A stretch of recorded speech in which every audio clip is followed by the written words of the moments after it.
할렐루야, 뉴욕 기독교회 성도 여러분, 크리스마스가 얼마 남지 않았습니다. 아기 예수님의 오심이 우리에게 기쁜 소식인 이유는 그 겸손히 오신 예수께서 죽을 수밖에 없는 우리를 대신해서 십자가에 달려 죽으심으로 우리를 죄 가운데에서 구원해 주셨다는 사실 때문입니다.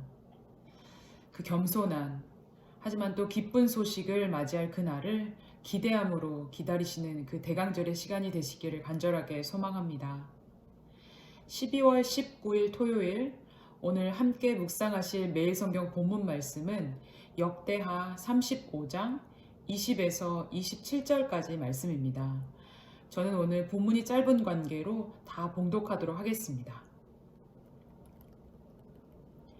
이 모든 일 후 곧 요시야가 성전을 정돈하기를 마친 후에 애굽 왕 느고가 유브라데 강가에 갈그미스를 치러 올라왔으므로 요시야가 나가서 방비하였더니 느고가 요시야에게 사신을 보내어 이르되 유다 왕이여 내가 그대와 무슨 관계가 있느냐 내가 오늘 그대를 치려는 것이 아니요 나와 더불어 싸우는 족속을 치려는 것이라 하나님이 나에게 명령하사 속히 하라 하셨은즉 하나님이 나와 함께 계시니 그대는 하나님을 거스르지 말라 그대를 멸하실까 하노라 하나 요시야가 몸을 돌이켜 떠나기를 싫어하고 오히려 변장하고 그와 싸우고자 하여 하나님의 입에서 나온 느고의 말을 듣지 아니하므로 무깃도 골짜기에 이르러 싸울 때에 활 쏘는 자가 요시야 왕을 쏜지라 왕이 그의 신하들에게 이르되 내가 중상을 입었으니 나를 도와 나가게 하라.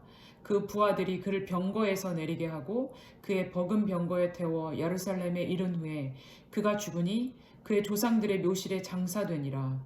온 유다와 예루살렘 사람들이 요시야를 슬퍼하고 예레미야는 그를 위하여 애가를 지었으며 모든 노래하는 남자들과 여자들은 요시야를 슬피 노래하니 이스라엘의 규례가 되어 오늘까지 이르렀으며 그 가사는 애가 중에 기록되었더라. 요시야의 남은 사적과 여호와의 율법에 기록된 대로 행한 모든 선한 일과 그의 처음부터 끝까지 행적은 이스라엘과 유다 열왕기에 기록되니라. 아멘. 계속해서 역대하 말씀을 보고 계십니다. 얼마 남지 않은 왕들의 이야기 마지막까지 힘내서 집중하셔서요. 오늘을 사는 우리에게 말씀을 통해서 이야기하시는 하나님의 마음을 알아가는 시간 되시기를 소망합니다. 오늘 본문은 계속해서 요시야 왕의 죽음에 대해서 서술합니다. 함께 말씀을 보면서 계속 느끼셨겠지만 역대기와 또 열왕기서는 왕들에 대해 이야기를 서술할 때 각각 다른 분량을 할애합니다. 그러한 시각으로 이 성경 본문을 읽으시면 요시야 왕의 행적에 대해 이야기할 때 기자가 많은 지면을 할애했다는 것을 알 수 있습니다. 여호와의 말씀을 경외하고 또 성전을 보수하며 제의식인 유월절까지 잘 지켜온 하나님의 사람 요시야는 통치 말년에 실수를 저지르게 됩니다. 본문 해설에 그 정치적 배경을 잘 설명해 주고 있는데요. 당시 애굽왕 느고는 아수르와 연합하여 바벨론을 치기 위해 갈그미스로 향하고 있었습니다. 요시야는 애굽 군대가 갈그미스로 가는 길목인 무깃도에서 그들을 저지하려고 합니다. 그 싸움에서 요시야 왕은 활을 맞고 중상을 입어 결국에 죽음까지 이르게 됩니다. 그 싸움에서 요시야 왕은 활을 맞고 22절을 활을 맞고 중상을 입는데요. 함께 22절을 읽도록 하겠습니다. 요시야가 몸을 돌이켜 떠나기를 싫어하고 오히려 변장하고 그와 싸우고자 하여 하나님의 입에서 나온 느고의 말을 듣지 아니하고 무깃도 골짜기에 이르러 싸울 때에 늘 하나님의 뜻을 찾고 갈구하던 요시야 왕이 이번에는 정치적인 관계에만 초점을 맞추고 결정하여 전쟁에 참여합니다. 21절부터 23절을 보시면 애굽 왕 느고는 사신을 통해서 계속해서 요시야 왕에게 경고를 하는데요. 요시야 왕은 그것을 무시합니다. 아무리 이방 왕이라고 해도 본문을 통해 우리가 계속 읽어서 알 수 있듯이 하나님은 본인의 뜻과 말씀을 전달하기 위해 애굽 왕이라도 이방 왕이라도 그 누구라도 사용하심을 우리는 알 수 있어야 합니다. 방금 읽은 본문 22절에 요시야 왕이 오히려 몸을 돌이켜 떠나기를 싫어하고 오히려 변장하고 싸우고자 했다라고 나와 있습니다. 요시야 왕은 왜 그랬을까요? 저는 이 이유를 본문 20절 초반부에서 힌트를 찾았습니다. 20절에 이 모든 일 후 요시야가 성전을 정돈하기를 마친 후에 라고 기록되는데, 이는 그가 왕위에 오른 뒤 대대적인 개혁과 또 하나님께 순종함으로 그 모든 일을 잘 마쳤다는 것을 기록하고 있습니다. 하지만 그 후, 하나님께 순종함으로써 모든 일을 잘 마친 그 후 일어난 일들, 즉 정치적으로는 안정을 누리고 하나님의 은혜가 있었던 그 당시의 시절에 요시야 왕의 행동이 죽음을 초래했다는 것을 암시합니다. 이는 아무리 선한 요시야 왕이라고 해도 상황과 환경, 또 자연과 그 모든 것을 통해서 이야기하시는 전능하신 하나님의 말씀에 불순종하는 장면을 설명하고 있기 때문입니다.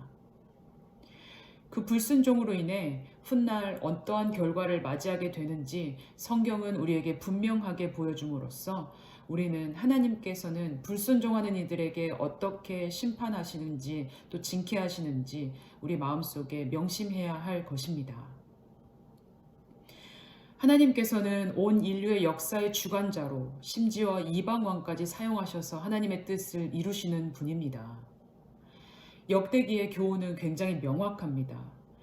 비록 경건한 왕 요시야라고 해도 하나님의 말씀에 불순종하면 하나님께 징계를 당하게 된다는 사실입니다. 24절부터 25절은 요시야가 예루살렘에 장사 지내는 이야기를 기술하고 있습니다.